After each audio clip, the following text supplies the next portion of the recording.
Kahit na papaano, nakakaraos naman kami sa buhay dito sa Canada. Lahat kami dito pilit na bumabangon para kahit papaano may maipon at may maipadala sa Pilipinas. Marami dito mga nagdo-double job, nagti-triple job para kahit papaano makabayad sa mga utilities at mga bills every month. Hindi rin kasi biro ang mga babayarin mo dito sa ibang bansa, lalo na rin dito sa Canada. Although dollars nga yung sasahurin mo, pero yung mga bills na babayaran mo, dollars din. Pero nagpapasalamat pa rin ako sa Canada na kahit papaano nakakasurvive pa rin ako. Inabot na nga ako ng gabi sa pagtatrabaho at wala akong kain, kaya kailangan ko magluto dito sa kusina. Naghanap lang ako ng pwede kong lutuin. Wala pa rin pala si Angelo, nasa trabaho pa rin, kaya ang ginawa ko na lang, meron akong frozen dito na pata. Hinugasan ko lang, tapos inilagay ko na dito sa kawali kahit frozen pa siya. Tinimplahan ko lang ng bawang, sibuyas, paminta, dahon ng laurel at saka tubig. Pakukuluan ko muna to. Nung medyo nahimasmasan na tong ating frozen na pata, gununting-gunting ko na, ginupit ko na para magkahiwa-hiwalay. Tinimplahan ko na rin ng toyo, tapos nilagyan ko na rin ng fresh lime juice, lemon sana, pero wala dito sa bahay. Pinakulo, saka niluto ko lang siya ng low heat, siguro mga mahigit 1 oras at kalahati din. Ayos na ang buto-buto mga kaberks. Nagmamantika na yung ating adobo. Masarap to. Tamang-tamang ulam na, tamang-tamang pulutan pa. San ka pa? Babawi na lang ako ng gulay bukas mga kaberks ha. Huwag niyo akong awayin. I love you all.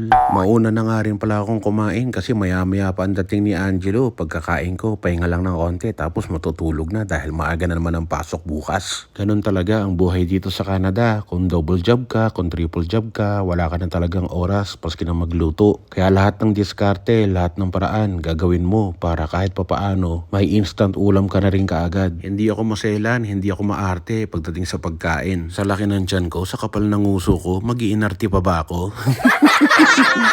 Maglalambing na rin pala ako sa'yo. Baka gusto mo mag-follow, mag-like at saka mag-comment dito sa video. Maraming salamat po. Ano man ang hamon ng buhay, palagi ka lang sumabay. Piliin mo laging sumaya. Kay Chris Cusinero panalo ka. Di lang pagluto at sa kusina, sa adventure ay kasama. Sa lugar na kakaiba, halika na kay Chris Cusinero na. Halika na't sumama ka at manood. Mga matay mamamangha, di lang dyan ang mabubusog. May mga lugar pa lang ganito ang nangyayari. Kapag nakita mo, mapapawong mapapag